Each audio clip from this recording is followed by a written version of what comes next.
Muhammad aka yaxshimisiz? Yaxshimisan-ku? Muhammad aka, hozirda chekadiganlar ko'payib ketdi. Shularga nimani tavsiya berasiz?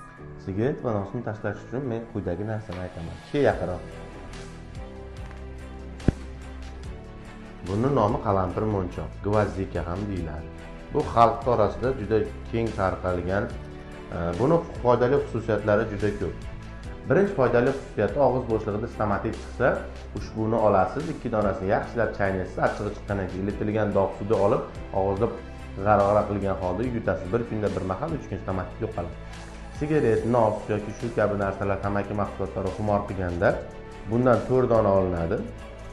Bunga kiras 4 dona, mana ochib ko'rsatay. 4 dona olinadi. Shu 4 donani tilda tagiga qo'yasiz. 10 minutdan 20 minutgacha so'rasiz. Va og'iz asvijat bo'lib, xalq tilida muzlashni boshlaganda chaynaysiz va dog' suv bilan yutasiz. Chaynaganda achchig'i chiqishi shart. Xuddi shu nikotinkaga bog'liqligingizni pasaytiradi, nosni xumorini kamaytiradi, og'iz bo'shlig'ini tozalaydi. Undan tashqari sizni sigaret va nos tashlashingizda eng yaxshi yordamchi bo'ladi.